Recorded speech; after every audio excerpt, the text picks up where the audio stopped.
السلام علیکم، میں ہوں راو عادل خان۔ میں آپ کے لیے لے کر آیا ہوں آج ایک ایسی ویڈیو جس میں آپ کو بتاؤں گا حضرت شیس علیہ السلام کے بارے میں کہ حضرت شیس علیہ السلام کب پیدا ہوئے اور آپ کن کی اولاد ہیں۔ تو اس سے پہلے ہم اپنی ویڈیو کو سٹارٹ کریں، آپ میرے چینل کو سبسکرائب کریں، بیل آئیکن کو پریس کریں۔ اچھا جی، تو سب سے پہلے دنیا میں جو شخص آئے ہیں وہ ہیں حضرت آدم علیہ السلام۔ حضرت آدم علیہ السلام کے دو بیٹے تھے، ایک حابیل اور ایک قابیل۔ کچھ عرصہ گزرا تو قابیل نے اپنے بھائی حابیل کو قتل کر دیا، تو حابیل کی ڈیتھ ہو گئی، اور قابیل جو ہے وہ ذرا تھوڑا شیطانی مائنڈ کا تھا، تو وہ خوف سے یا کہہ لیں کہ بغاوت کے موڈ سے کچھ اس کو ابلیس نے بھڑکایا، تو اس نے اپنے والد صاحب کو چھوڑا اور عدن کی پہاڑی کے اوپر جا کر اپنا اس نے بسیرا کر لیا اور اپنی بیوی کو اپنے ساتھ لے گیا۔ حضرت آدم علیہ السلام بہت پریشان تھے اپنے بیٹے حابیل کی وفات کی وجہ سے، کیونکہ وہ آپ کا نیک بیٹا تھا۔ تو حضرت آدم علیہ السلام نے اللہ پاک سے دعا کی کہ یا اللہ مجھے نیکوکار اولاد عطا فرما جو میرا سلسلہ آگے چلا سکے۔ تو اللہ نے ان کی دعا قبول فرمائی، اور حضرت آدم علیہ السلام کی جب عمر 130 سال کو پہنچی تو اللہ نے آپ کو ایک بیٹا عطا فرمایا، اس کا نام شیش رکھا گیا۔ شیس کا مطلب ہوتا ہے کہ اللہ کا ہدیہ۔ تو جب یہ بیٹا پیدا ہوا تو حضرت آدم علیہ السلام بڑے خوش ہوئے، اور آپ نے اپنے بیٹے کی بہت اچھے طریقے سے پرورش کی، اور بعد میں حضرت شیس علیہ السلام کو اللہ پاک نے نبوت بھی عطا فرمائی۔ آپ کائنات میں دوسرے پیغمبر ہیں۔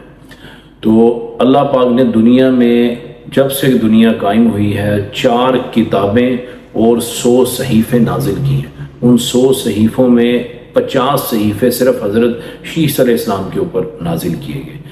اس کے اندر کہ دنیا کیسے گزارنی ہے، اچھائی برائی، اصول ضوابط، دنیا گزارنے کا طریقہ، زندگی گزارنے کا طریقہ، معاملات کو سیٹل ڈاؤن کرنے کا وے، یہ ساری چیزیں، ہر چیز زندگی کے جو معاملات ہوتے ہیں وہ سب اس صحیفے کے اندر اللہ پاک نے حضرت شیس علیہ السلام کو گائیڈ کیا اس کے حوالے سے۔ اور آپ کی ساری پرورش کے اوپر فوکس حضرت آدم علیہ السلام کا رہا۔ انہوں نے آپ کو اچھی بری بات، رات دن کا فرق، برائی اچھائی کا فرق، اور زندگی گزارنے کے سارے طریقہ کار بھی اپنے بیٹے کو، جنت اور دوزخ کا کانسیپٹ بھی اپنے بیٹے کو، اور توحید کا کانسیپٹ بھی اپنے بیٹے کو اچھے طریقے سے سکھایا۔ آپ کا بیٹا انتہائی نیکوکار تھا اور اچھے طریقے سے اپنی زندگی گزار رہا تھا، تو آپ کی بھی حضرت آدم علیہ السلام نے شادی کر دی اور آپ کی بھی آگے اولاد چلی۔ اسی طرح جو آپ کا بیٹا باغی ہو چکا تھا، جس کو قابیل کہتے ہیں، وہ عدن کی پہاڑیوں پر رہتا تھا، آپ کا اور اس کا کوئی کانٹیکٹ نہیں ہوتا تھا۔ ہاں، حضرت شیس علیہ السلام حضرت آدم علیہ السلام کے ساتھ ان ٹچ رہتے تھے اور نیچے وادیوں میں رہتے تھے، وہ پہاڑوں پر رہتا تھا۔ جو پہاڑوں پر رہنے والے تھے وہاں کے جو مرد تھے وہ خوش شکل تھے، لیکن جو خواتین تھیں وہ سیاہ فام تھیں۔ اور جو حضرت شیس علیہ السلام تھے، آپ خود ماشاءاللہ خوبصورت تھے، لیکن یہاں کے جو مرد تھے وہ سانولے تھے اور عورتیں جو تھیں وہ خوبصورت تھیں۔ تو وقت ایسے ہی گزرتا گیا۔ حضرت آدم علیہ السلام نے نصیحت کی تھی اپنے بیٹے کو کہ جب میں فوت ہو جاؤں تو مجھے ایک پہاڑی ہے، اس پہاڑی کے اوپر آپ لوگوں نے ایک تابوت کے اندر رکھ دینا ہے، اس کو شاید جبل کچھ ایسا کر کے نام ہے، سوری میں بھول گیا نام۔ تو اس پہاڑی پر حضرت آدم علیہ السلام کی جو لاش تھی اس کو وہاں پر رکھ دیا گیا، اور اس پہاڑی کے باہر جو بنی شیس تھی ان کے لوگ جو تھے وہ وہاں پر ان کی رکھوالی کرتے تھے، آپ کی جو میت تھی اس کی۔ اور جو بنی قبیل یعنی حضرت قابیل جو تھے، ان کی جو وہ تھی رعایا، جو ان کے فالورز تھے، وہ یہ کرتے تھے کوشش کہ ہم کسی طریقے سے ان کی لاش کو وہاں سے چوری کر لیں اور ان کا وہ جو مزار ہوتا ہے وہ اپنے پاس بنا لیا جائے۔ تو وقت گزرتا گیا، ایسے ہی ٹائم ٹو ٹائم چیزیں بڑھتی گئی، وہاں سے قابیل کی نسل بڑھنا شروع ہو گئی، یہاں سے حضرت شیس علیہ السلام کی نسل بڑھنا شروع ہو گئی۔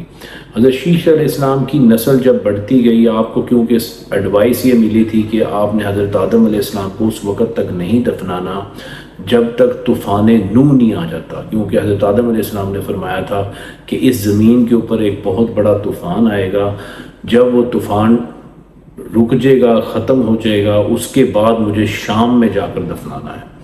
تو اس وقت تک کے لیے مجھے اس پہاڑ کے اوپر جو ہے رکھے رکھنا ہے۔ تو آپ اس نصیحت کو لے کر چل رہے تھے، پھر آگے آپ کی نسل بڑھنا شروع ہوئی، تو حضرت شیش علیہ السلام کو جو آگے اولاد ملی، جو نسل چلی، اس میں آپ کے ہاں کنعان پیدا ہوا۔ اس کنعان سے جب آگے آپ لوگ چلے تو اسی نسل میں سے آگے خنود بھی پیدا ہوا، کنعان بھی، اور پھر اسی طرح حضرت ادریس علیہ السلام کی نسل آگئی، حضرت ادریس علیہ السلام پیدا ہوئے۔ حضرت ادریس علیہ السلام کو اللہ پاک نے نبوت عطا فرمائی، اور حضرت ادریس علیہ السلام سے آگے حضرت نوح علیہ السلام کی پیدائش ہوئی، اور پھر اس کے بعد طوفان نوح آیا، اور طوفان نوح آنے سے جو ہے تمام چیزیں غرق ہو گئی۔ اور اس کے بعد جب طوفان نوح رک گیا تو حضرت نوح علیہ السلام نے اپنے 3 بیٹے تھے آپ کے، ان 3 بیٹوں کا نام تھا حام، شام، اور اس کے علاوہ یافس۔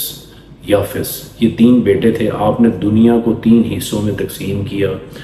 جو حام کے لوگ ہیں ان کو حضرت نوح علیہ السلام نے جو حصہ دیا وہ انہوں نے دیا افریقہ کے جو لوگ ہیں، افریقن سائڈ جو تھی وہ حام کے لوگوں کو دی، اور جو سام کے لوگ تھے ان کو انہوں نے یہ عرب اور ایشیا کا ایریا دے دیا، اور جو یافس کے لوگ تھے ان کو انہوں نے مغربی علاقہ دے دیا۔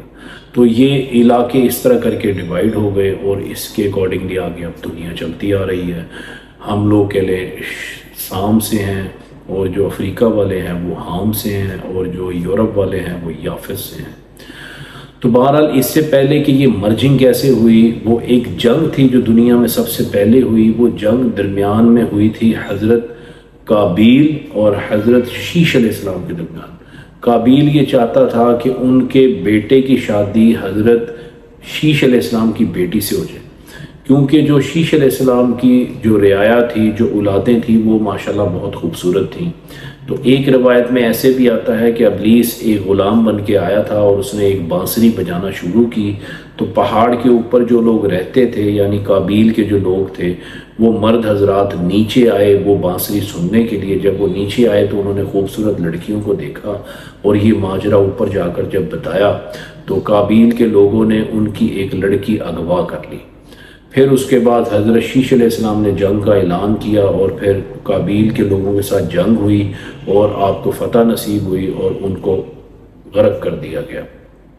کچھ روایات میں یہ والا معاملہ آتا ہے، اور کچھ روایات میں یہ آتا ہے کہ قابیل کے جو فالورز اور رعایا تھی ان کی کچھ مردوں کی شادیاں حضرت شیش علیہ السلام کی خواتین کے ساتھ ہو گئی، اور اس کے بعد پھر یہ نسل آگے آن ورڈ چلنا شروع ہو گئی۔ بٹ سم اپ یہ کہ ہم جو نسل بنی ہے، جو سارے معاملات بنے ہیں، وہ آج تک حضرت شیش علیہ السلام کے چلتے آ رہے ہیں۔ تو جنت میں صرف وہی لوگ جائیں گے جو ایکچولی حضرت شیش علیہ السلام کے کانسیپٹ اور حضرت آدم علیہ السلام کے کانسیپٹ پر چلتے ہیں، نہ کہ وہ لوگ جائیں گے جو قابیل کے فالورز ہیں، کیونکہ قابیل نے دنیا میں سب سے پہلے آتش پرستی اور بت پرستی کی کانسیپٹ کے اوپر کام کرنا شروع کیا تھا، اور فحاشی اور اوریانی ساری حضرت جو یہ قابیل تھے ان کے معاملات سے سٹارٹ ہوئی تھی۔ امید کرتا ہوں آپ کو میری ویڈیو پسند آئی ہوگی، اور آپ کو میری ویڈیو پسند آئی ہے میں چینل کو سبسکرائب کریں، بیل آئیکن کو پریس کریں۔ السلام علیکم۔